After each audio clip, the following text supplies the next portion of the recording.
Welcome to Films and Stuff with your hosts, Pete Mitchell and Ethan Hunt. Hi, everybody. Welcome back to the Films and Stuff podcast. I'm Ethan, joined as always by most valuable Pete. Hey, Pete, what's up? Not much, buddy. How are you? I'm good. So, the most recent James Gunn directed, produced, inspired summer blockbuster film, the rebooted Superman. Rebooted. This is the new direction that Warner Brothers is going in, and let's see where it ends up. So first things first, what was your level of enthusiasm going into this? So I was cautiously optimistic, as I am with all movies, to be fair. I really like Superman.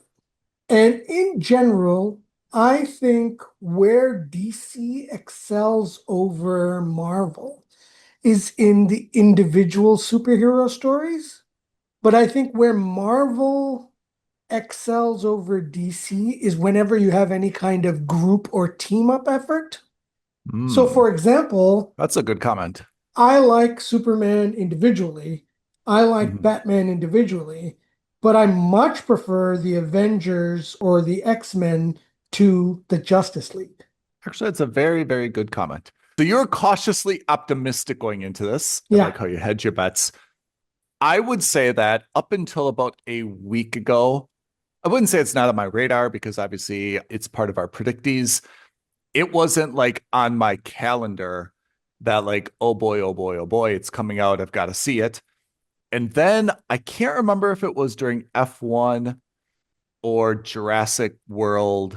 The preview was for Superman. And it's, I try to avoid the trailers because I think they're misleading and I like to go into movies fresh. But I saw the trailer as part of one of those two films. And I have to say, I got really excited. It looked very good. The music really got me like in the right mood. And I think my comment to you was, it looks good, but it seems like there's a lot of bad guys. Yeah. And I think that's why I was also worried. Yeah. One, I was worried that James Gunn was going to be a bit too James Gunn, which is to say that he's an excellent writer. He goes after emotion. He gives you a different nuanced take on superheroes, but he also has a tendency to be, and this is in no way is this a bad thing, but he tends to side on the air of weird.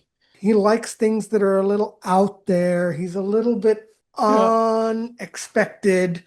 And sometimes that's not necessarily what you want, especially at this earliest stage.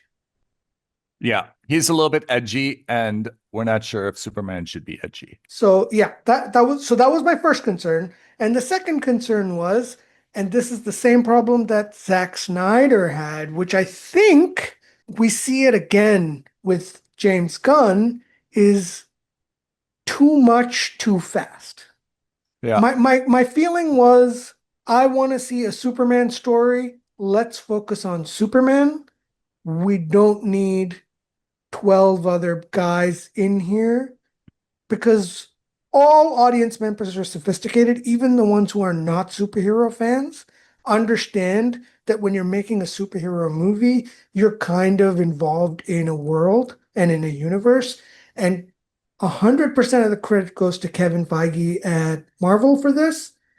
He kind of created that concept of a shared universe, or if not created, he certainly perfected the idea of a shared universe. So everyone expects that. The problem is you don't want to cram too much. And like Zack Snyder did in those first few movies, and James Gunn did the same thing. He's done too much. Give me your one-line summary of how you felt walking out of this movie. Excited for the next step, but even more cautiously optimistic than before.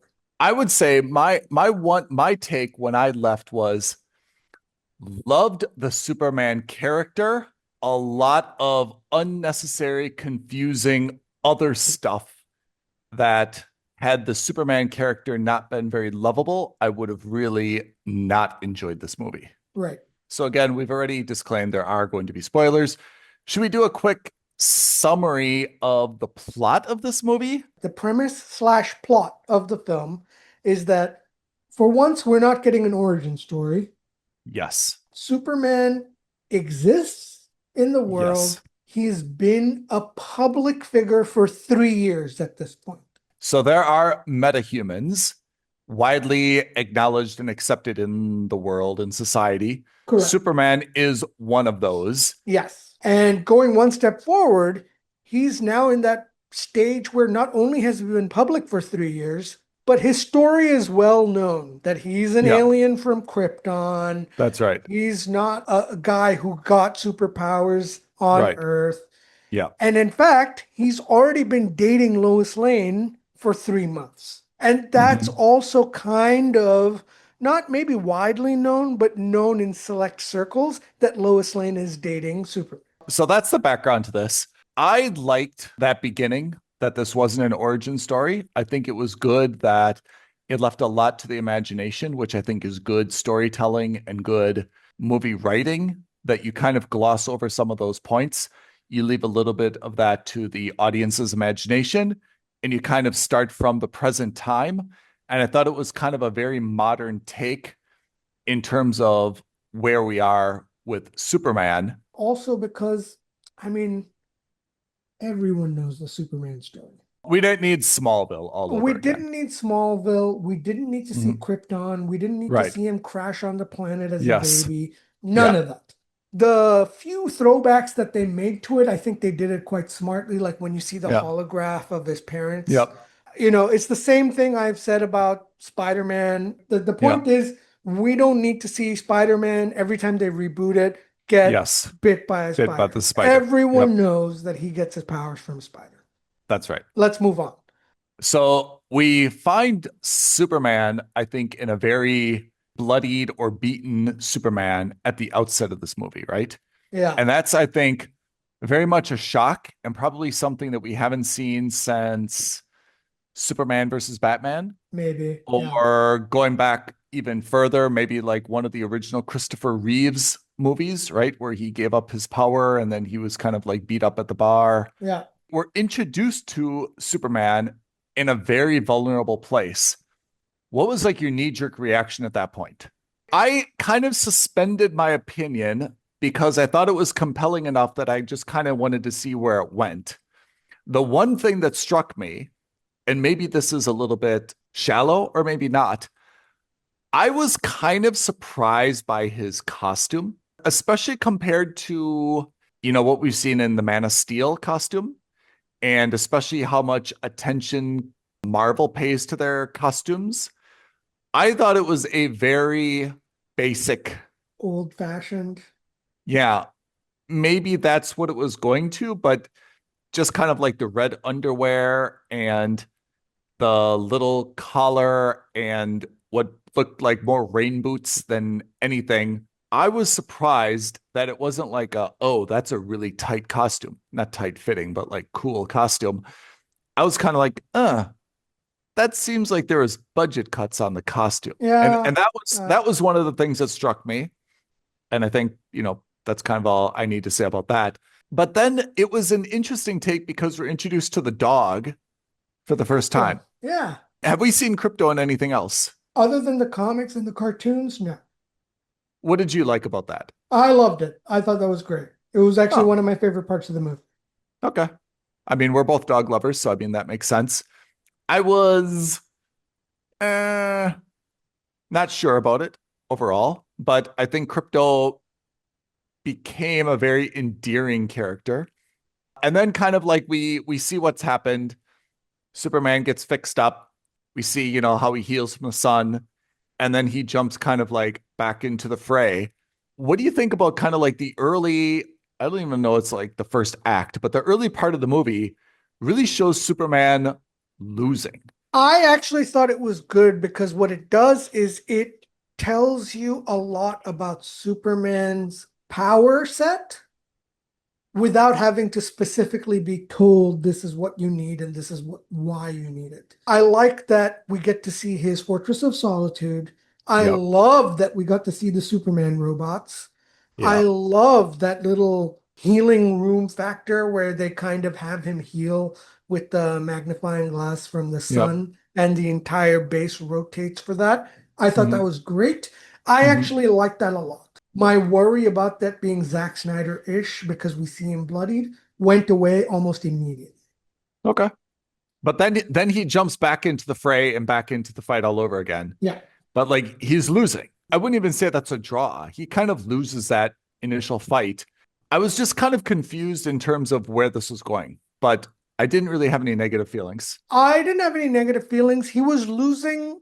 The reason he lost was not necessarily because he's a bad fighter. What was also, I think it was more to indicate and to show to everyone. So the reason he loses is because Lex Luthor is behind that first fight scene.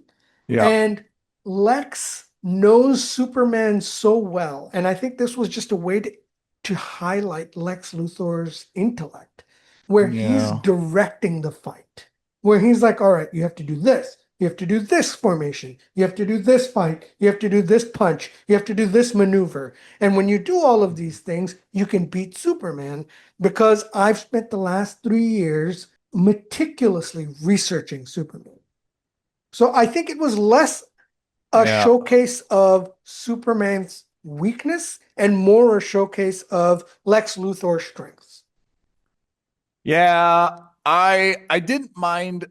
I don't want to dwell on it because I don't really think it was a big negative, but I didn't really love the idea of Lex Luthor kind of like singing out these commands slash coordinates. And it was like, oh, I'm so much faster thinking that I can make my own judgment and then I can say this coordinate out loud and then someone's going to follow my instructions. And this is like, anyway, I don't want to dwell on it too much because I don't think it was like a big part of the movie, but I didn't love it, but I moved on from it.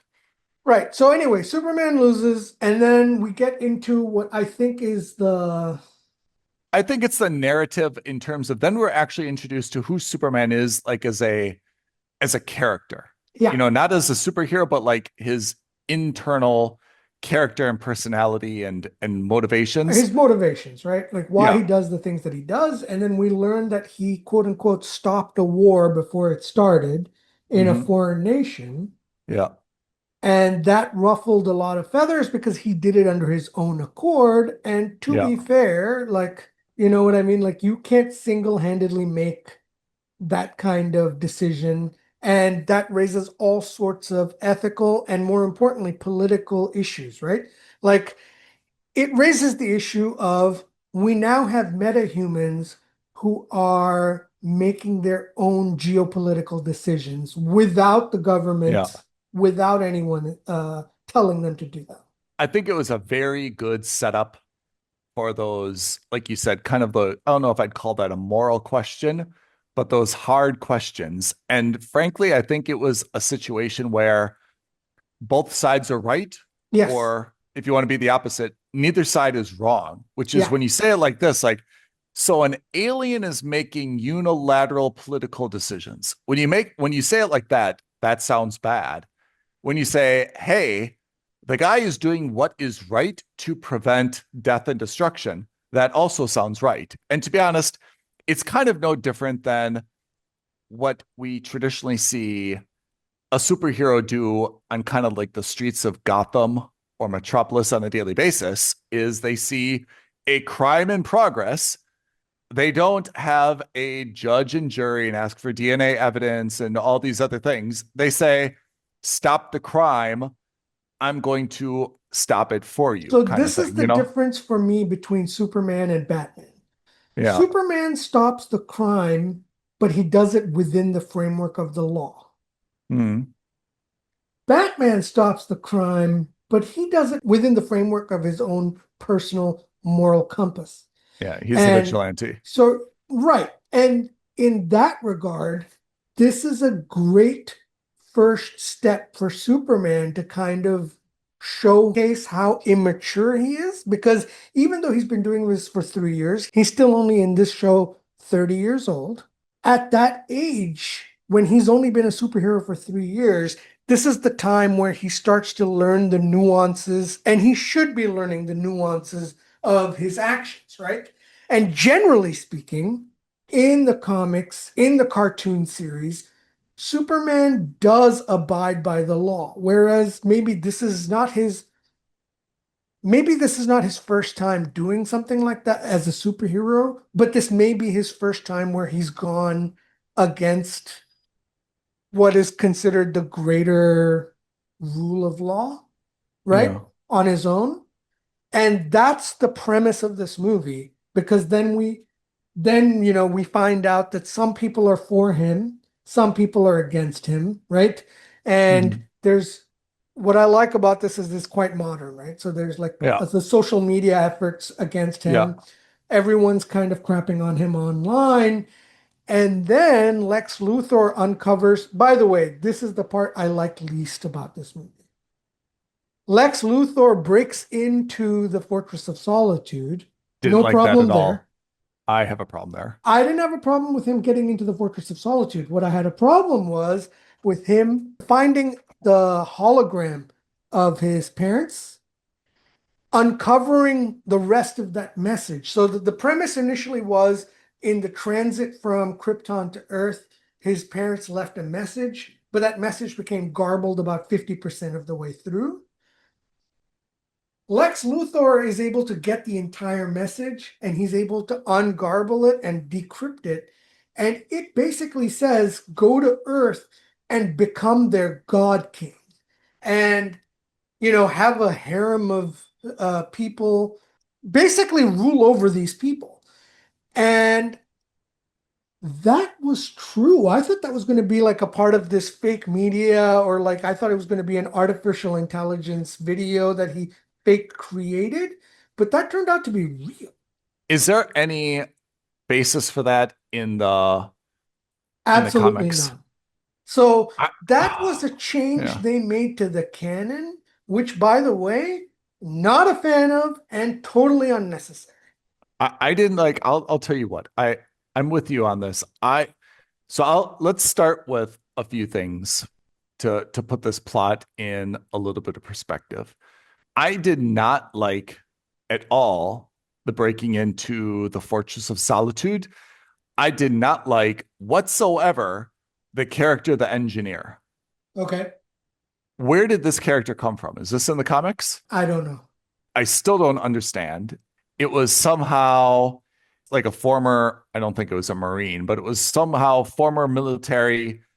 And then allegedly Lex Luthor somehow like gave it like some super powers or something like that. Am I getting this right? Yeah, they use nanotechnology to make her a meta. So I don't like any of this. I thought that was I thought she was a good villain because she was unlikable.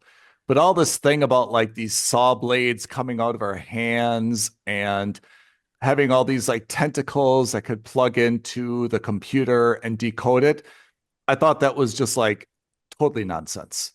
Just totally nonsense. I don't know how this lady could plug into whatever technology comes from Krypton. I don't know how they could possibly decipher this code. I mean, all of it seemed implausible and ugly to me. I didn't like that at all. Right. I didn't like the breaking into the computer. I didn't like that they could hack this message and that all these super robots weren't able to ever fix the message that was lost during translation, but somehow Luthor could, and then people could verify that this was an accurate translation. That just seems totally nonsense to me. I didn't like it at all. Right. I don't want to call it a slap in the face, but it felt like a slap in the face. Like, I get that you want to change something, and I get that you want to do something different, but this is like a step too far. Like, why? Yeah. So you make it Kal-El's parents' mission as the planet is dying to go to Earth to dominate it, to become a god there, and then to have a secret harem. Like, that's the stupidest thing ever. I didn't like it at all. Yeah. At all. So I thought that was unnecessary. Anyway, let's talk about a little bit. Let's just fast forward the plot a little bit. What did you think about this ability to kind of like teleport between these universes? Oh, the pocket dimension. Yeah. Okay. Yeah. So, all right. So, okay. So let's get back to it. So anyway, so the first half of the movie is basically about Superman's image and reputation being tarnished. He turns himself in, and because he's Superman, they don't really know how to put him in jail properly. Yeah. So they give him to Lex Luthor, who stores him in Pocket Dimension. And the Pocket Dimension is basically an alternate, not universe, but let's call it a sub-universe that Lex has created. It's like between universes. I got it as like it's between universes. Correct. It's the space between universes that Lex found when he created this nuclear fusion, whatever, some techno mumbo jumbo. Yeah. And that allows people to travel through portals, which we learn at that point also is that he's working with that country that was invading the other country. Yeah. And the idea was that they were going to let the other country take over, and he was going to take over half of that country and create his own country there. Fine. To be fair, that's a typical comic book kind of story. Yeah. I don't have a problem. I thought the story was okay. I liked the idea of the portals when I just thought it was like you could move between, to simplify it, Los Angeles and New York by just walking through this portal. Yeah. I was kind of cool with that. I didn't like the pocket universe, although I could have tolerated it, but then I didn't really like whatever this concept is of like the pocket universe river that is now tearing the world apart, apparently starting in Metropolis. I thought that was not really that exciting, very heavy on the CGI.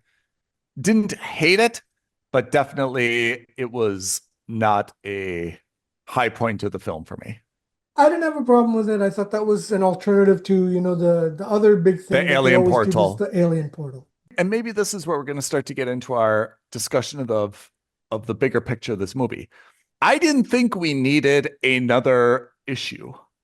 Like, I thought this was a very good movie to say, here is the new Superman. This is what he's all about. This is Lex Luthor, his arch enemy nemesis, and how Luthor is trying to destroy him. I didn't think we kind of needed the idea of, oh, by the way, there's this anti-proton river that's now getting the world to be torn in half. But don't worry, all we need to do is kind of get to a computer and type in a few things and we can kind of close the portal off. And then I think the reason they did that was because they needed two conflicts. And this is the problem I have with James Gunn. The reason they needed two conflicts is because they introduced the quote unquote Justice Gang. Who is this? Okay, so the first we have Nathan Fillion as Guy Gardner. Is this a thing? That's a thing, yeah. So there are three, in terms of the Green Lantern Corps, there have been humans. I got the idea of the Justice Gang. So basically there's metahumans. I get, Justice Gang I thought was kind of funny and I get it, but where do they fit?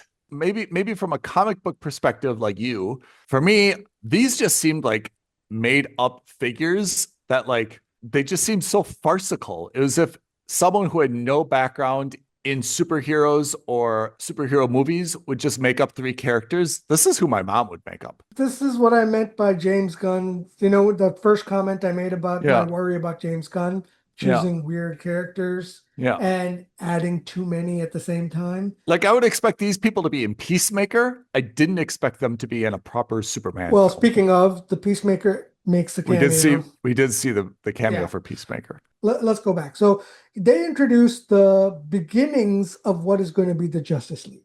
That was a problem. This is the first movie in the series.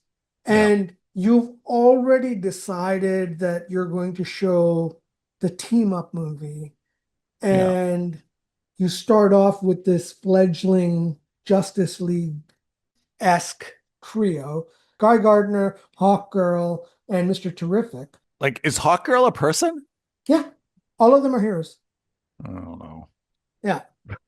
So, look, this is what I mean. Is too soon for all of this. Like, you should have saved this for the sequel or even the third movie or a standalone Green Lantern movie or a standalone Hawkgirl movie. There's so many different ways you could have introduced this. Yeah. I think to introduce them in a Superman movie was unnecessary.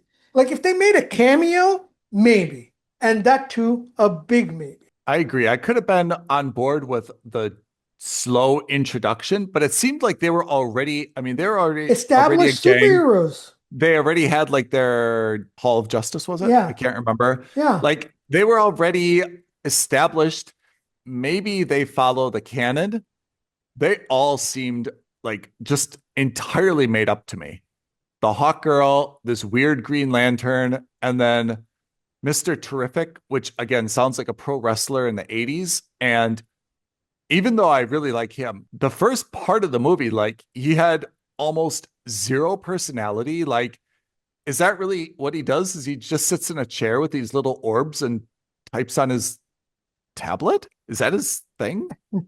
I just felt like this was the weirdest, least charismatic, likable group to introduce alongside of, and this has been lost in my comments, a supremely likable, well played David Cornsweet as Superman. So let's put things in perspective. Again, huge spoiler alert. In a movie about Superman, right? Yeah. The first movie of the DC universe. Yes. The launch of this new expanded DC Comics universe. You have Superman, duh. Yes. Hawkgirl, Metamorpho, Guy Gardner. You have Mr. Terrific. So that's 4 non-Superman characters, not or non-Superman superheroes already. Yeah. Peacemaker, Supergirl, and by my count, you have 6 superheroes, 5 of whom are not Superman in the same movie, and that might be 7. I might be miscounting. But what are you doing? This should just have been Superman and at most 1 more cameo. Maybe 2 if it was like at the end of the movie. And apart from that, you've still got all the Daily Planet people. Of course. And apart from that, you need also your bad guy. And then you have the bad guys. Yeah. So, and then speaking of the bad guys, you have Lex Luthor, Ultraman. Yeah. Okay, I don't know who the engineer is, but Ultraman, I don't even want to get started on Ultraman. That is another thing altogether.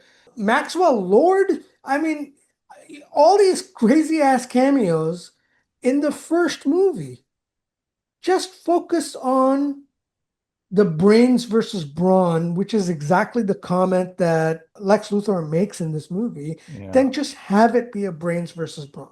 I want to get it on the record. As uncertain I was about whether or not I would like Superman as the new character, because I previously liked all the other Supermen, right? I thought David Cornsweet was fantastic as Superman, as Clark Kent, and I thought the tone given to his character could not have been better. Yeah. And that, I thought, made this a very, very good movie. Had it not been for that perfectly hitting every note, in my opinion, I really kind of disliked, apart from Luthor, who was good, I kind of disliked all the other stuff. I disliked the engineer. I still can't understand all the other stuff. Like, it was just like a fruit salad of different pieces.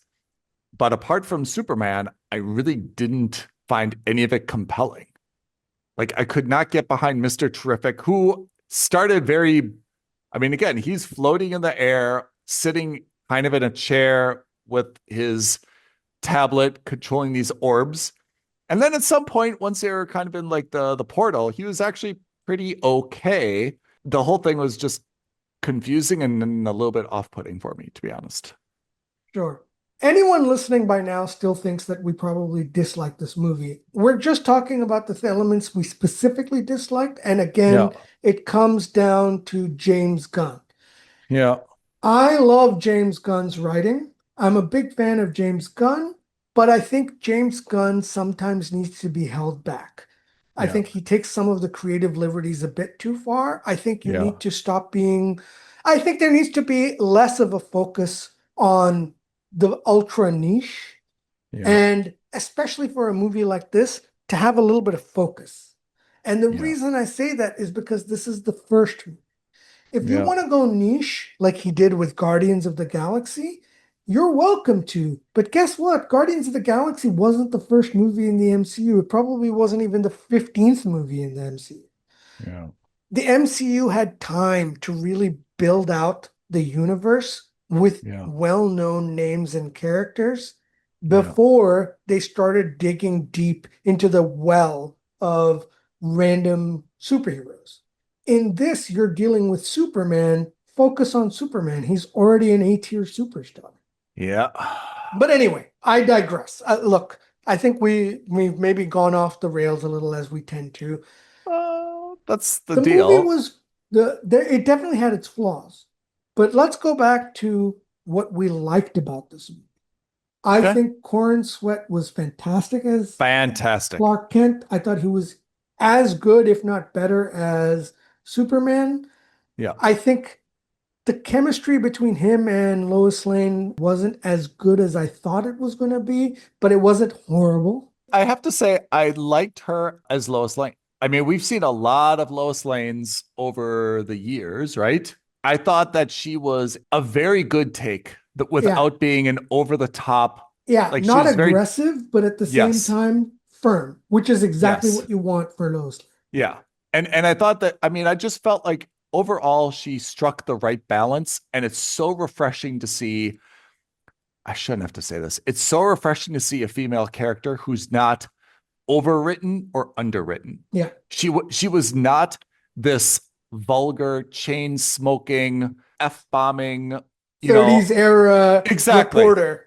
Yeah, she wasn't that, she wasn't also this kind of like impish Amy Adams. Oh, you're so handsome, and I'm just a damsel in distress. Like, I felt like she really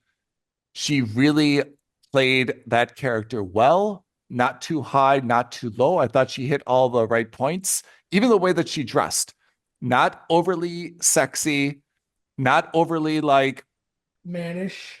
yeah.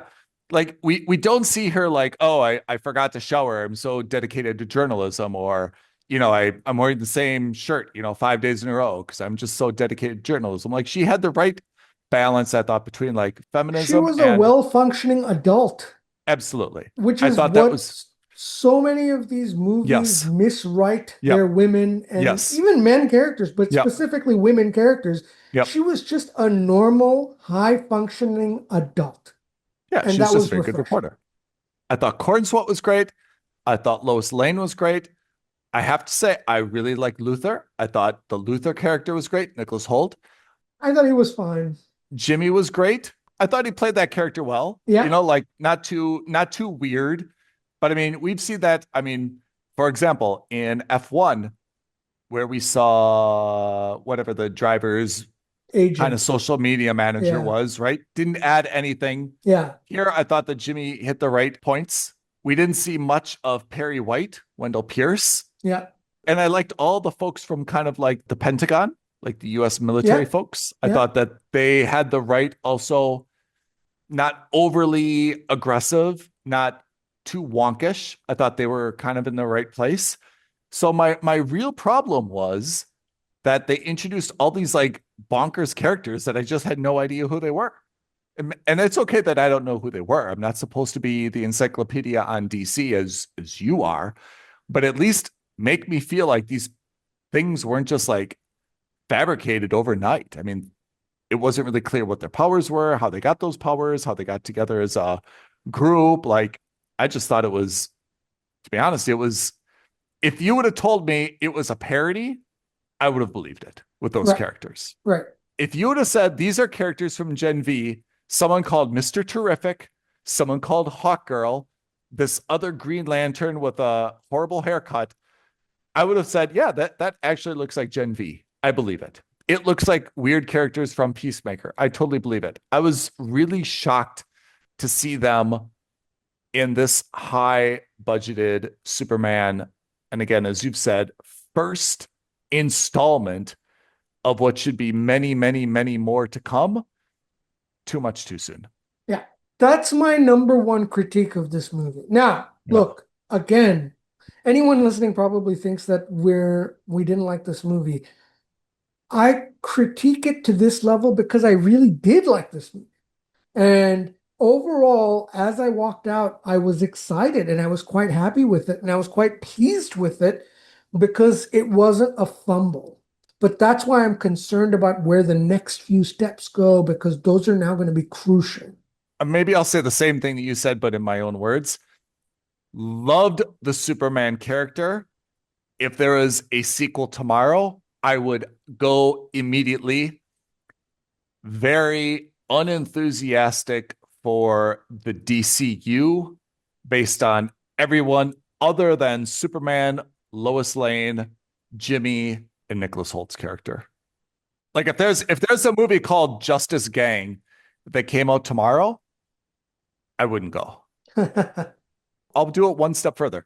If there's a back-to-back showing and it's like Superman, and then they said, oh, surprise, you can stay another 2 hours for free. You get a free popcorn and you get to watch now something called Justice Gang. I would not have stayed for it. You seem to be taking that in stride, but I feel like that's a very damning statement that if James Gunn heard it, he'd be like, what?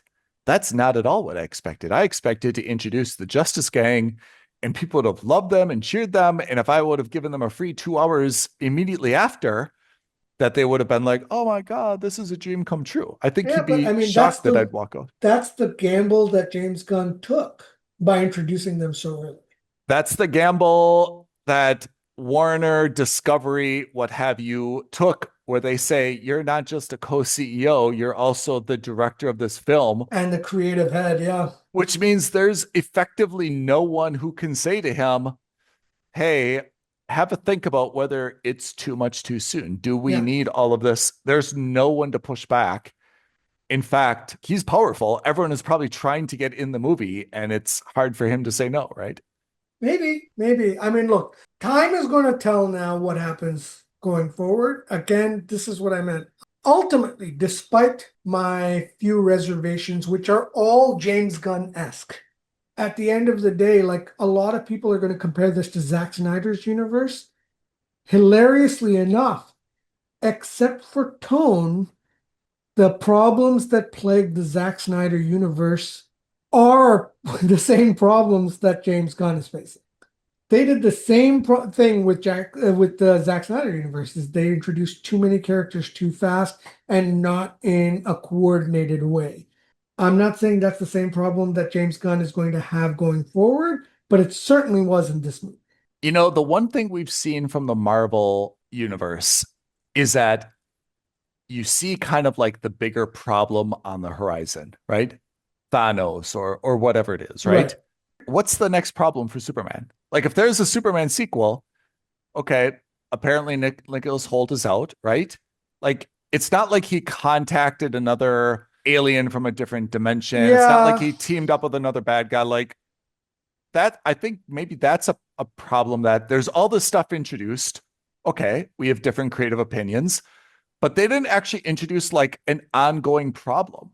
You know, there was, it would have been different if they would have opened the portal and something bad would have come out of the portal.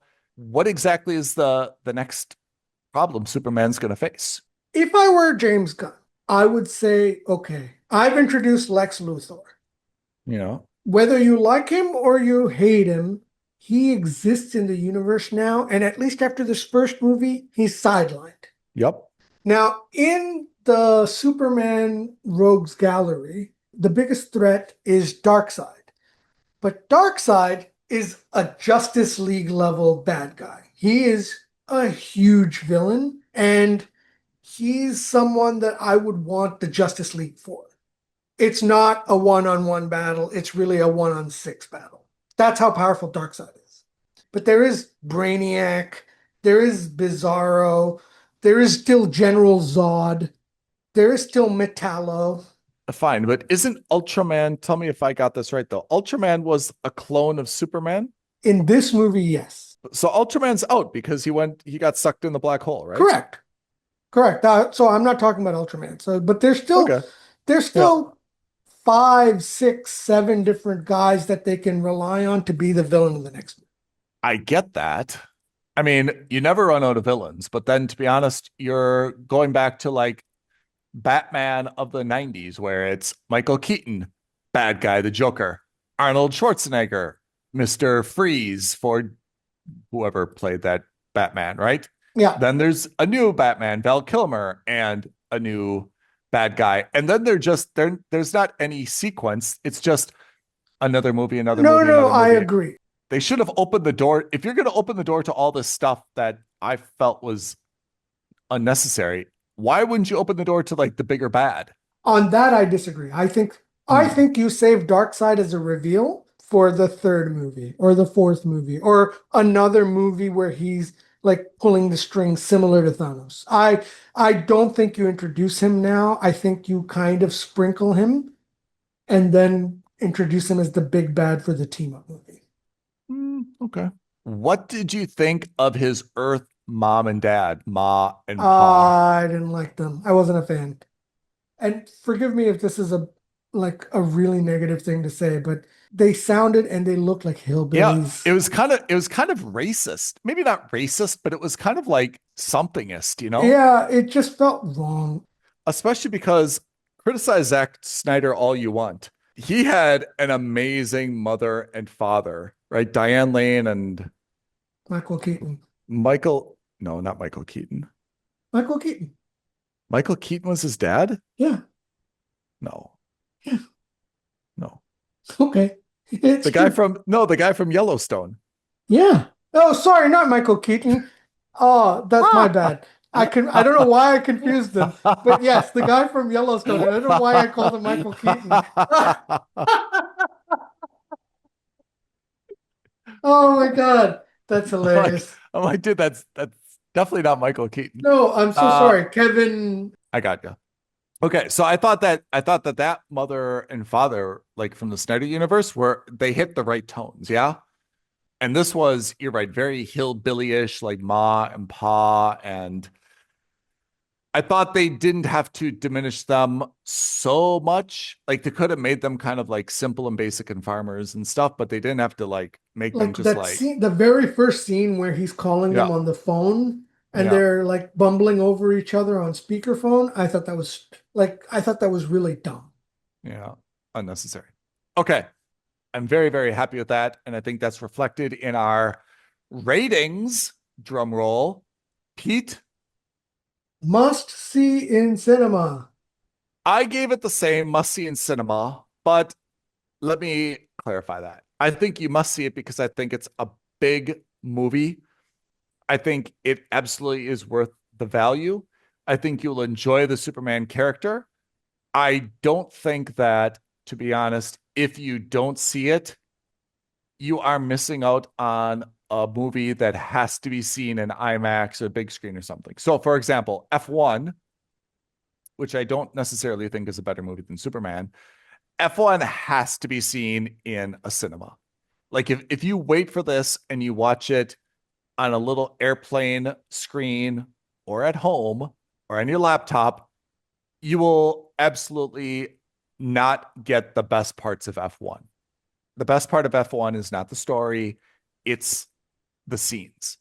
Superman, while filmed very, very well, I think you could get the best parts of this movie, which are the character and his, I want to say his moral compass, but that's not the right word. You can get that on a smaller screen. It's not all about the surround sound, the blasts, the camera work. But I do think that because it is a Superman, because it's a big thing for James Gunn, because it's a big thing for DC Universe, definitely you should go see it. And that's why I do give it also a must see in cinemas as well. Okay. I think this is a must see in cinemas, period. I think the fight sequences were pretty good. I thought the humor was landed relatively well. I think the effects were very good. The concerns I had and the criticisms I had little to do with the movie and more to do with James Gunn. Let's line these up. Superman, DCU. The last two Marvel movies we saw were Captain America and what? Thunderbolts. Let's rank those. You've got to see another one tomorrow. Which of those three would you see? Oh, Superman. I'd see Superman over anything else right now. I would see Thunderbolts first, just because of David Harbour. Mm-hmm. I would see Superman second, and absolutely last would be Captain America. Oh, yeah. Well, I think that's about right. Yeah, I think that's probably my ranking. You made the comment earlier, and I think it's very much true. The groups that Marvel does are way more cohesive than the groups in DC. And I think actually Thunderbolts is a very good example of that, where, to be honest, Thunderbolts were a whole bunch of people kind of thrown together, right? Yeah. And they pulled it off very, very well. Whereas we've gotten a bunch of poo-poo platter, I think, for Superman. Apart from Superman himself, not a fan of the Justice Gang. I do like the name, and I thought it was funny that they said at the end, "Oh, that's a cool name," and then Green Lantern, warmed to him. But I thought all those characters are just super weird, super weird. Right.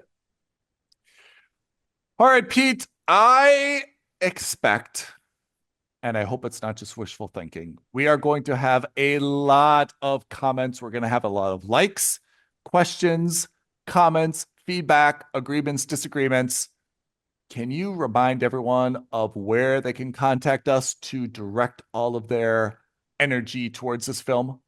Absolutely. You can DM us on Instagram at Films and Stuff Podcast. But the best way to get in touch with us, leave a comment below, like this video, subscribe to our channel, and don't forget to hit that notification bell. That is absolutely right. Pete, thank you for the semi-emergency episode of the review of Zack Snyder's James Gunn's Superman. Listeners, thank you for tuning in. We will see you next time, next episode, Films and Stuff Podcast. Thanks, everyone. Thanks, Ethan. Thanks, everyone. Thank you for listening to another episode of Films and Stuff. If you haven't already, please subscribe and review on Apple Podcasts, Spotify, or wherever podcasts are downloaded. Films and Stuff. There is no substitute.